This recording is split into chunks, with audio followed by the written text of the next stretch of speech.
जज़ाकल्लाह। तो इस तिलावत कुरान पाक के बाद हम अपने इन मेहमानों को गज़ाली स्कूल में आने पर खुशामदीद कहते हैं तहे दिल से। और मैं ये समझता हूँ कि बगैर किसी ताख़ीर के, बगैर किसी देर के, मैं मेहमान खुसूसी जो बहुत दूर से सफ़र करके आए हैं, और ये हमारे लिए एज़ाज़ है कि वो हमारे नौजवानों के साथ हमारे साथ मुखातिब होंगे। तो मैं बगैर किसी ताख़ीर के गुजारिश करूँगा मेजर इमरान साहब से कि वो आएँ और वो आपसे मुखातिब हों।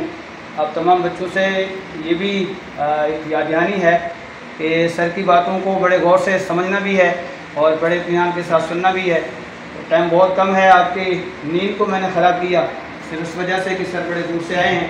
तो मैं सर से गुजारिश करूँगा कि सर आएँ और आपसे मुखातिब हों। सर मेजर इमरान साहब जी, बहुत शुक्रिया, जज़ाकल्लाह।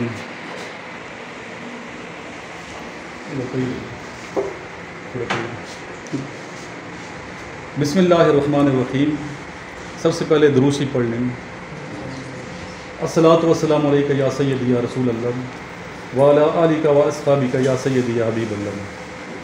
जब भी मैं जाता हूँ कहीं भी तलीमी इदारे में, तो आगाज़ हम दुरूद से इसलिए करते हैं कि कायनात बनी नबी पाक के लिए। रसूलुल्लाह सल्लल्लाहु अलैहि वसल्लम की हस्ती जो है वजह कायनात है, तो आका को क्यों नहीं याद किया जाएगा। जब आप किसी काम का आगाज़ दुरूद शरीफ से करते हैं, बिस्मिल्लाहिर्रहमानिर्रहीम से करते हैं, अल्लाह के नाम से करते हैं, तो उस काम में बरकत भी होती है और कामयाबी भी होती है। तो कामयाबी का एक राज ये भी है दुरूद शरीफ पढ़ना। अल्लामा इकबाल रहमतुल्लाह अलैह से किसी ने पूछा था कि आप सियासत में भी कामयाब हैं, शायरी में भी कामयाब हैं, वकालत में भी कामयाब हैं, टीचिंग में आप जैसा कोई टीचर नहीं है, तो राज की क्या बात है। तो इकबाल ने फरमाया कि इसके पीछे दुरूद शरीफ है। तो मैंने 1.25 करोड़ दुरूद शरीफ अपनी उंगलियों पर पढ़ा है। इकबाल ने फरमाया कामयाबी का राज क्या है, दुरूद शरीफ है। हम दुनिया के लिए तो बहुत कुछ करते हैं, लेकिन सोचना ये चाहिए कि बीइंग मुस्लिम हम दीन के लिए क्या कर रहे हैं, इस्लाम के लिए क्या कर रहे हैं। तो मुझे यहाँ आया बड़ा खुशी, बहुत ज़्यादा मुसरत हुई इस इदारे में, Ghazali public higher secondary school में, और देख के बहुत खुशी हुई। जो ओनर हैं हसन साहब, मोहम्मद हसन साहब, उनसे मिलकर बड़ी खुशी हुई। उनके जज्बे को देखा और उनकी काविश को देखते हुए और आप लोगों को देखते हुए अंदाज़ा लगाया जा सकता है कि पाकिस्तान का जो फ्यूचर है वो तबनाक भी है, रोशन भी है और महफूज हाथों में है। यहाँ के टीचर्स आपके लिए जो दिन रात मेहनत कर रहे हैं, उनकी काविश, उनकी मेहनत काबिल सताइश है। ये भी आपको शायद इसका एहसास ना हो, क्योंकि आप अभी मेहनत कर रहे हैं, यहाँ तालीम हासिल कर रहे हैं। जब आप यहाँ से जाएंगे तो ये सख्तियाँ आपको याद आएंगी। मुझे पता है कि एक तलीमी इदारे में जो बोर्डिंग इंस्टीट्यूशन है क्या सख्ती होती है, और जो सख्ती करने वाले टीचर्स हैं वो हमारे हीरो हैं। वो सख्ती इसलिए नहीं करते कि आपकी सबकी दुश्मनी है, वो सख्ती आपके फ्यूचर के लिए कर रहे हैं, अपना बच्चा समझ के कर रहे होते हैं। कल आप लोग ये इंशाअल्लाह इस मुल्क के लिए बहुत ही अहम साबित होंगे और मुल्क के लिए खिदमत से अंजाम देंगे। आज सख्ती बर्दाश्त करेंगे तो कल आपकी ज़िंदगी आसान होगी, क्योंकि कुरान शरीफ में भी है हर मुश्किल के बाद क्या आसानी है। तो मुश्किलात बर्दाश्त करनी है और मुश्किलात में अपने आप को लाया भी करें। कभी आप काम चोरी की तरफ ना जाएं, डाजिंग की तरफ ना जाएं। अक्सर हम देखते हैं तलीमी इदारे ऐसे जो बोर्डिंग इंस्टीट्यूशन होते हैं, बच्चे क्या करते हैं, डाज करते हैं। अभी अगर HM है, हाउस मास्टर हैं, वो कहते हैं ये काम भी करना है आपने। जो क्लास टीचर वो कहते हैं ये मेरा काम करें। फंक्शन है तो जो कंपटीशन वाले होंगे वो कहें ये डिबेट भी आपने अच्छी करनी है। तो वहाँ से क्या होता है, एक बच्चा जो है डाजर बन जाता है। लेकिन जो अच्छे स्टूडेंट होते हैं, जो पॉजिटिव थिंकिंग रखने वाले स्टूडेंट्स हैं, जिनको पता है अपने फ्यूचर का और मुल्क का, वो कभी डाज नहीं करते, कभी वो झूठ नहीं बोलेंगे, बल्कि हर काम करेंगे। HM का काम भी कर रहे होंगे, साथ टीचर का काम भी कर रहे होंगे, साथ डिक्लेमेशन में भी पार्टिसिपेशन कर रहे होंगे। क्वालिटीज़ ऑफ लीडरशिप एक टीचर को पता चल जाती है कि इसके अंदर क्या क्वालिटीज़ हैं। और वो बच्चे जो हर काम में पार्टिसिपेट करते हैं, हर कंपटीशन में हिस्सा लेते हैं, वो बच्चा हीरो है, वो आगे लीडर बनते हैं। अगर आप लोग चाहते हैं कि हम लीडर बनना चाहें तो पार्टिसिपेट किया करो, हिचकिचाया मत करें। अगर स्पीच कंपटीशन है वहाँ भी आपने पार्टिसिपेट करना है, स्पोर्ट कंपटीशन है वहाँ भी आपने पार्टिसिपेट करना है। सिर्फ पार्टिसिपेट ही नहीं करना बल्कि आला परफॉर्मेंस। अभी वो बच्चे जो अच्छे परफॉर्म करते हैं कितने उनको मुसरत होती है, उनके पेरेंट्स का सर फ़ख्र से बुलंद होता है, टीचर का सर फ़ख्र से बुलंद। अगर आप टॉप करेंगे अपने इदारे में, ना सिर्फ इदारे का नाम रोशन करेंगे बल्कि पाकिस्तान का नाम रोशन करेंगे, और आप हमेशा याद रखेंगे हमने टॉप किया था स्कूल में। इसलिए अभी देखिए नालायक कोई नहीं होता। बहुत बच्चे ये समझते हैं हम ये नालायक है, ये काबिल है। काबिल नालायक कोई भी नहीं है। जो पढ़ते हो क्या होता है, काबिल हो जाते हैं, जो नहीं पढ़ते वो नालायक हो जाते हैं। पढ़ता कौन है, मेहनत कौन करता है? स्टूडेंट जिसके अंदर एहसास जिम्मेदारी है, एहसास जिम्मेदारी। तो एहसास जिम्मेदारी पैदा करने की ज़रूरत है, हमारे बच्चों में एहसास जिम्मेदारी पैदा करने की ज़रूरत है। ये टीचर्स को भी ये मैं रिक्वेस्ट करूँगा कि एहसास जिम्मेदारी, और जो स्टूडेंट एहसास जिम्मेदारी रखते हैं वो काबिल भी होते हैं। उनका रूम भी आप देख लें, उनके कपड़े भी देख लें, नीट एंड क्लीन होंगे। जो काबिल बच्चे हैं फर्स्ट सेकंड थर्ड आते हैं, आप ऑब्जर्व कर लें लेफ्ट राइट जो पोजीशन होल्डर हैं, उनके कपड़े भी साफ़ होंगे, उनका उठना बैठना भी साफ़ होगा, उनका जो रूम है वो भी साफ़ होगा, रूम में जो कबर्ड है उसकी लेआउट भी ठीक होगी। वजह ये कि वो एहसास जिम्मेदारी का प्रूफ दे रहे हैं, उसके अंदर एहसास जिम्मेदारी है।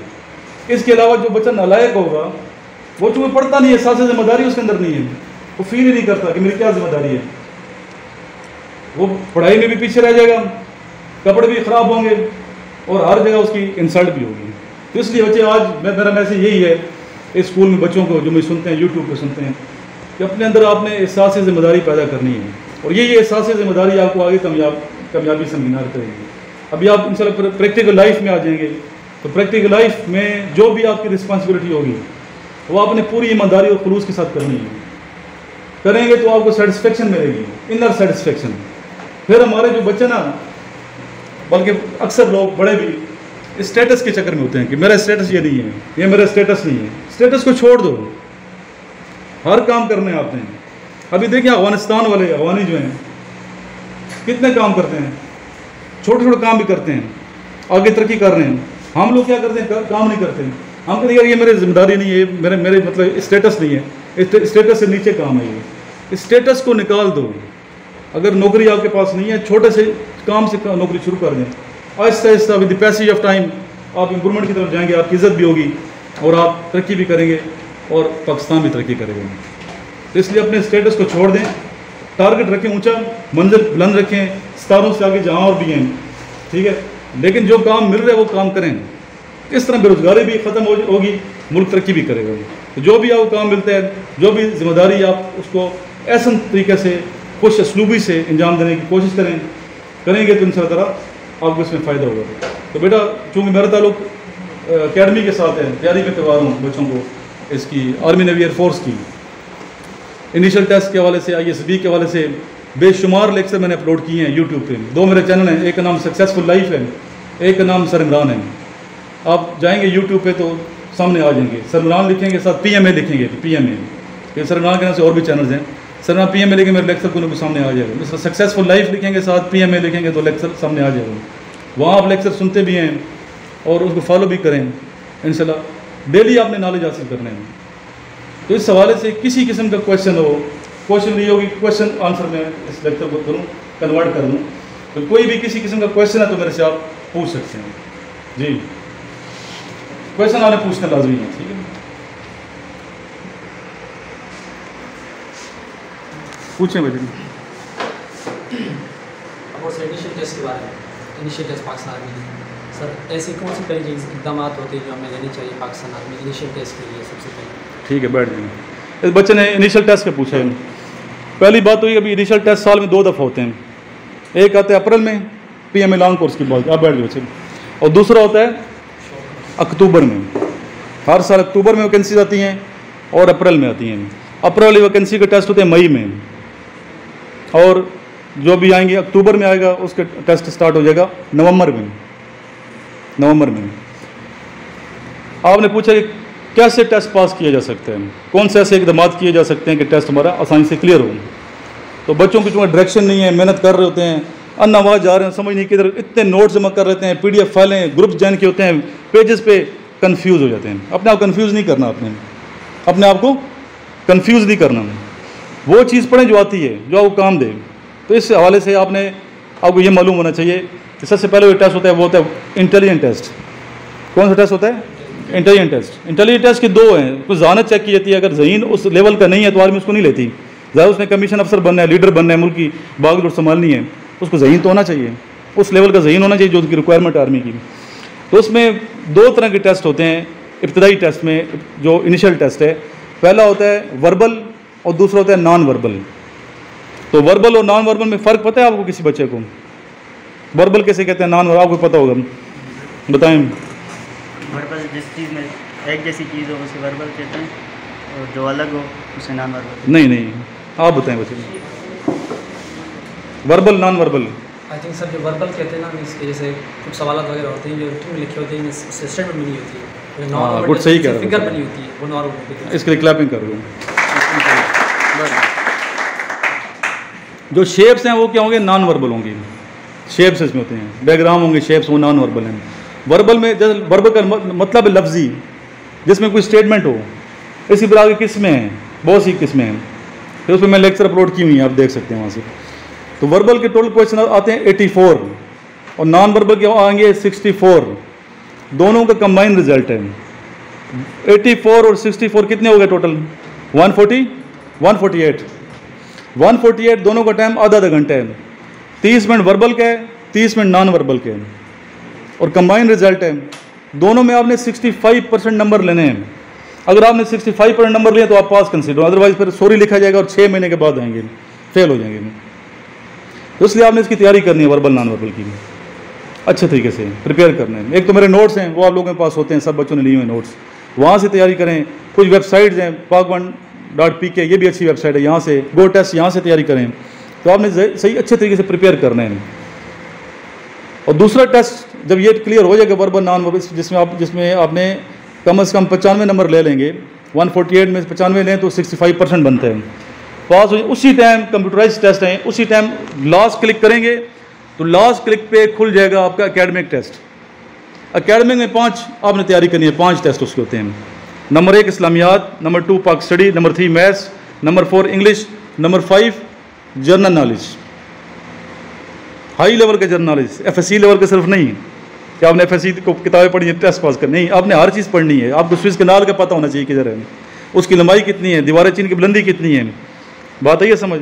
एक एक चीज़ हमें तैयार करके जानी है।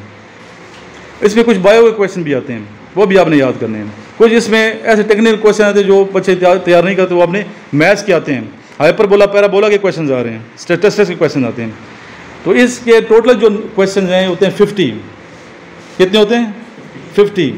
50 में से आपने 65% नंबर लेने हैं। जब ये पास कर लेंगे आप तो उसके बाद आपका मेडिकल टेस्ट होता है, और मेडिकल टेस्ट बाद उसी दिन हो जाता है, बाद अगले दिन डेट दे देते हैं, सेंटर वालों की मर्जी है, आर्मी की अपनी चॉइस होती है। तो मेडिकल में फिर आपका मेडिकल चेकअप होता है, जिसमें आपकी नज़र चेक की जाती है, नी नॉकिंग चेक की जाती है, फ्लैट फुट अगर है वो चेक किया जाता है, चेस्ट कम है, BMI को तो सारे हर चीज़ चेक होती है, वजन वगैरह सब चेक होती है। जब मेडिकल आपका क्लियर हो जाता है तो उसके बाद होता है आपका फिजिकल टेस्ट। फिजिकल टेस्ट में आपसे 5 तरह के टेस्ट लिए जाते हैं। नंबर 1 होता है माइल, 1.6 किलोमीटर दौड़ाते हैं, और टाइम इसका है 8 मिनट। यहाँ तो रनिंग कराते हैं ना सर आपको, 8 मिनट में आपने 1 माइल करना है, वरना आप फेल हो जाएंगे। फिर क्रंचेज होते हैं, ठीक है, जो सिटअप्स कहते हैं। इसी तरह फिर आप पहले चिनअप्स कराते, आज के पुलअप्स कराते हैं। चिनअप्स से पुलअप्स में क्या फ़र्क है? पुलअप्स मुश्किल होते हैं ना, तो हम तो अकेडमी में अब बच्चों को सही टफ टाइम दिए हुए, वहाँ पे ऐसे ऊपर जाते हैं, फिर 10 सेकंड तक रुकते हैं, 5-10 सेकंड, फिर नीचे, फिर पूरा नीचे आना है, फिर 5 सेकंड रुकें, फिर ऊपर जाएँ, फिर पता चलता है कि आपके यार मसल कितने मजबूत हैं, मजबूती कितनी है, कितना प्रैक्टिस की है। तो आपने ये मसल मजबूत करने हैं ताकि टेस्ट क्लियर हो। ये करने के बाद एक डिच होती है, वो क्रॉसिंग होती है, 7 फुट लंबाई होती है, 7 फुट गहराई होती है, 7 फुट चौड़ाई होती है। वो दौड़ के आते हैं, वो आपने क्रॉस करने हैं, ठीक है। वो चेक करते हैं कि इसको फोबिया तो नहीं है, डरता तो नहीं है, तो ये वो बच्चे कर जाते हैं। तो ये इस तरह के आपके होते हैं फिजिकल टेस्ट में, ये टेस्ट होते हैं। जब ये टेस्ट क्लियर होता है फिजिकल टेस्ट, तो उसके बाद आप पुशअप्स भी हैं, पुशअप्स यानी करने हैं, 2 मिनट में आपने 15 पुशअप्स करने होते हैं, प्रॉपर करने। बच्चे प्रॉपर नहीं करते हैं, प्रॉपर यहाँ तो करवाई सिखाते हैं आप लोग। तो फिज़िकल आप इंशाल्लाह पास कर जाएंगे जिस तरह यहाँ मेहनत कराई जा रही है। उसके बाद आपका फ़िज़िकल टेस्ट पास करने के बाद आपका क्या होता है, इंटरव्यू होते हैं। और आप यकीन करें आजकल 80% लड़के इंटरव्यू में फ़ेल हो जाते हैं। वजह क्या वजह है? कॉन्फिडेंस की कमी। फिर रट्टे लगाते हैं बच्चे। मेरे नोट्स पढ़ के रट्टे लगाए होते हैं, डोगरसन की किताब पढ़ी थी वो रट्टे लगाए होते हैं, एक्सपीरियंस से रट्टे लगाए होते हैं। हो सकता है कल आपके जो एक्सपीरियंस वही शेयर हुआ अगले आप रट्टा लगा पास किया हो, बड़े खुश होते हैं यार टेस्ट पास कर गए हैं। इंटरव्यू में रगड़े जाते हैं। वजह ये कि उसको ये तो पता है कि स्विस कैनाल जो है मिस्र में है, फिर उसको ये नहीं पता होगा कि इसकी टोटल लंबाई कितनी है, पूरी हिस्ट्री पूछेगा वो आपसे। यहाँ से पता चल जाएगा कि आया इसने तैयारी सही की है या शॉर्टकट की है। तो शॉर्टकट रास्ता तलाश नहीं कर रहा हूँ, आपने लॉन्ग रूट पे चलना है, पूरी बुक पढ़नी है। सिर्फ ये नहीं कि आप थोड़ा सा पढ़ें कि सदर पाकिस्तान का ये नाम है, ठीक है मौजूदा, आप उसकी पूरी हिस्ट्री पढ़ो। यार सदर है, इसका नाम ये है, हिस्ट्री ये थी, पहले कौन था, पूरा से बायोडाटा। मेहनत है ना ये, तो मेहनत करनी है आपने।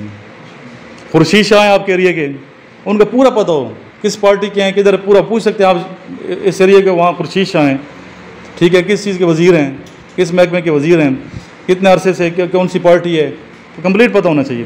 वो आपसे कोई मर्जी क्वेश्चन करे, उसकी अपनी मर्जी है, उसकी अपनी मर्जी है। ये तो नहीं कि अभी आप GDP के लिए जा रहे हैं तो आपसे सिर्फ फिजिक्स और मैथ्स और इंग्लिश पूछे। वो आपसे पाकिस्तान का कौमी तराना भी सुन सकते हैं कि आपने FSC किया बेटा, कौमी तराना तो सुनो।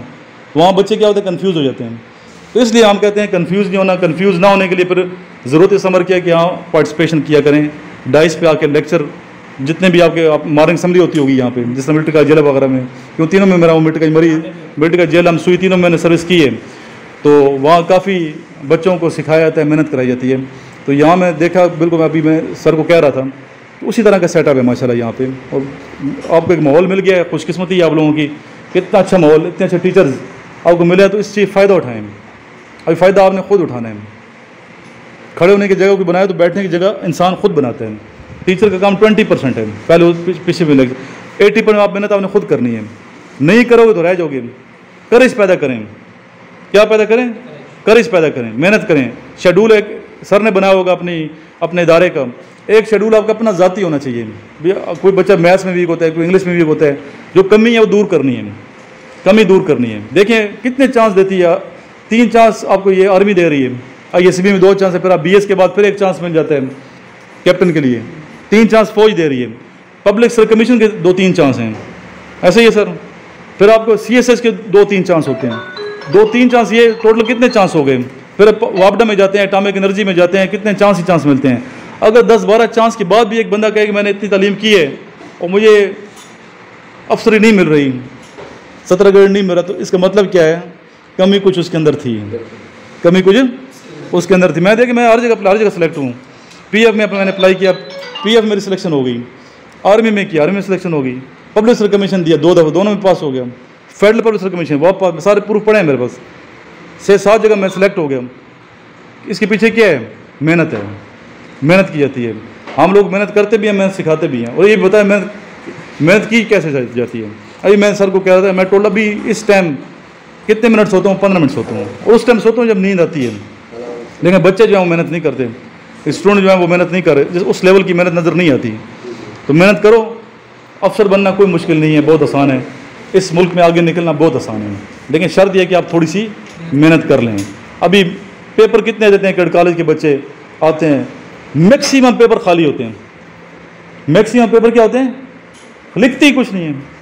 2800 पेपर मैंने मिलिट्री का जेलम के 7 घंटे में चेक किए थे।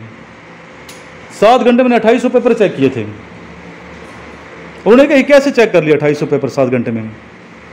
मैंने कहा पेपर कुछ लिखा हो तो कुछ लिखा हो तो चेक करूं, खाली पेपर हैं, 2 लाइन लिखी हैं, लिखते ही नहीं है कुछ। तो थोड़ा सा आप लिखने की प्रैक्टिस करें, बोलने की प्रैक्टिस, अच्छा लिखें, अच्छा बोलें। अच्छा क्या, बच्चों को लिखना आता ही नहीं है। तो ये हमारी गुजारिश है तालीमी इदारों से, जितने भी तालीमी इदारे पाकिस्तान के हैं, सब दोस्तों से यही कहूँ कि अपने बच्चों को अच्छा लिखना, अच्छा बोलना सिखाएं।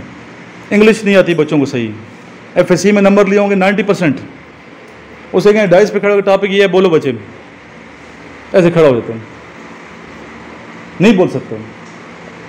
तो इसलिए इसकी प्रैक्टिस की ज़रूरत है। प्रैक्टिस करनी है, आपने पार्टिसिपेट करना है, टीचर ने 20% रोल अदा करना है, 80% रोल आपका अपना। पेरेंट्स ने तो आपको दाखिल करा दिए हैं, बाकी आपकी अपनी मर्जी है, नहीं करोगे तो फिर क्या गुलाम ही बनेंगे ना। अफसर कोई और होगा, आप उसके नीचे काम कर रहे होंगे। तो गुलाम बनना है या अफसर बनना है? अफसर बनना है तो फिर अफसर तो लीडर होता है। लीडर बनने की क्वालिटीज़ भी पैदा होनी चाहिए अभी से आपके अंदर, एहसास जिम्मेदारी भी पैदा करें, टाइम टेबल मुताबिक चलें भी सही, दीन के करीब रहें, ठीक है, अच्छे लोगों की सोबत रखें, अच्छे दोस्तों से दोस्ती होनी चाहिए, कामयाब लोगों के साथ उठे बैठें, तो आप इंशाल्लाह अफसर बन, अच्छे इंसान बन जाओगे। अच्छे इंसान बनना ये हमारा मकसद है। अफसर बन के भी अगर अच्छा इंसान नहीं है तो फ़ायदा कोई नहीं इस चीज़ का।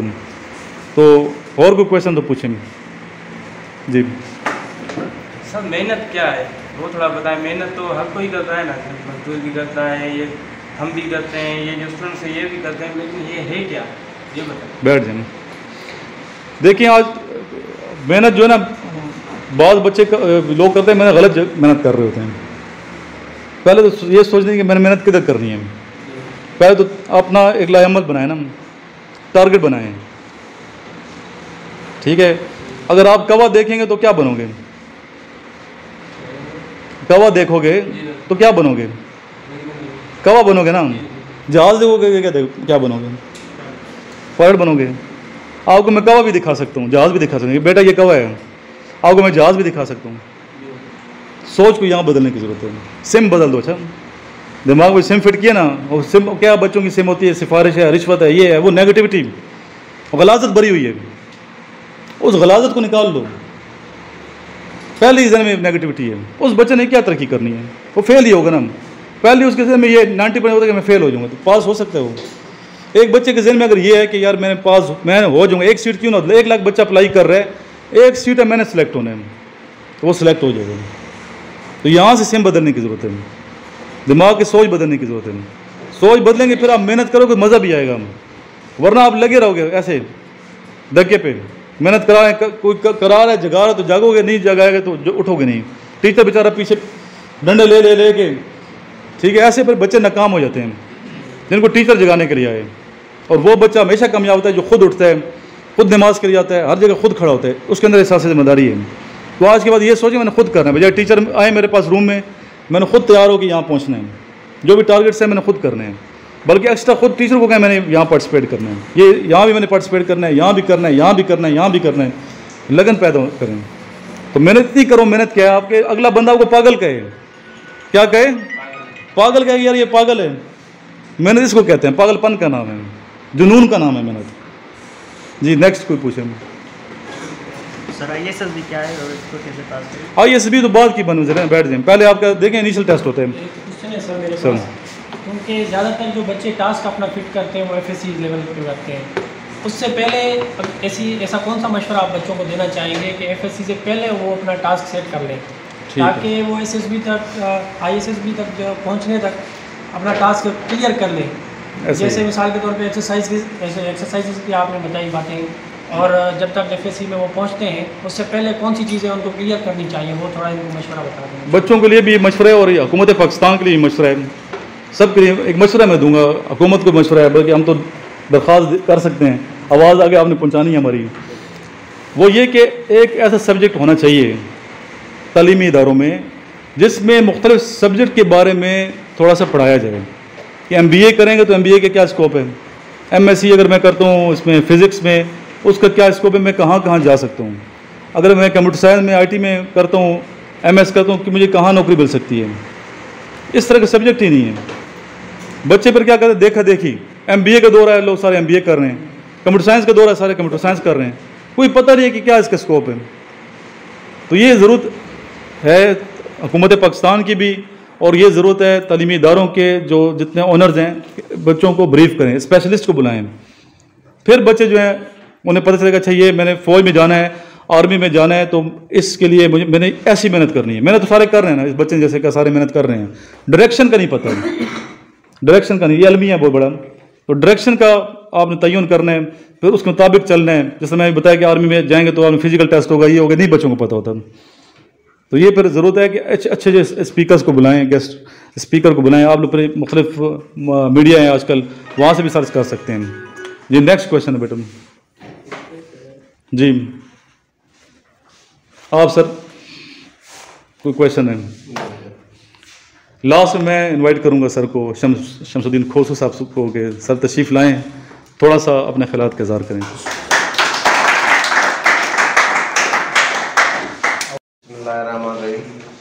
मेरा दोस्तों ॿाहिरां जेके असांजा शागिर्द पढ़नि था सर मोहम्मद हसन साहब जे स्कूल में, अॼु साईं इमरान साहब आया हुआ, मेजर साहब पिंडीअ मां लेक्चर ॾियण था स्कूल में। असां ख़ुशि नसीब आहियूं त असां लेक्चर माण्हू लेक्चरार ईंदा आहिनि, फीसूं वठंदा आहिनि, पर मुफ़्त में आयो आहे, असांजे पंहिंजे ॿारनि जे लाइ आयो आहे, असांजे स्कूल जे लाइ आयो आहे। त हिन खां कुझु तव्हां सिखो, कुझु हिन खां करायो, जीअं असांजी तालीम असांजे नौजवाननि खे जेका सुठी पंहिंजो वञनि था फ़ौज में या पुलिस में या पंहिंजो कहिड़ी बि FC में कहिड़े बि इदारे में, साईं तव्हांखे ॿुधाए थो, तव्हां इन खां कुझु सम्झो। इहो सवलो कमु कोन्हे, पंहिंजो टाइम कढी पंहिंजे ख़र्चनि ते अचनि था लेक्चरार या पंहिंजो जेके ट्यूशन हलाइनि था सेंटर, या इन जे असां हिनखे जस ॾियूं था। ऐं असां मोहम्मद हसन जी बि महिरबानी त असांखे टाइम ॾिनई, सर जी बि महिरबानी, साईं वारी सभिनी जी। तव्हां सभिनी ॿुधो साईं जो जेको साईं चयो, असां वरी बि तव्हांखे चवंदासीं जेको साईं चयो आहे तव्हां उन ते ध्यानु ॾियो, पंहिंजी पढ़ाई ते, पंहिंजो पीउ माउ जो ख़र्चु कयो था, जेको स्कूल में ख़र्चु करे वठी था अचनि, त उन्हनि जो बि ख़्यालु कयो, जीअं तव्हांखे कीअं पीउ पढ़ाए थो, उन केॾा ख़र्चु कंदो तव्हांजे करे, त उनजो ख़र्चु करे त उहो ज़ाया कंदो। महिरबानी, बहुत शुक्रिया।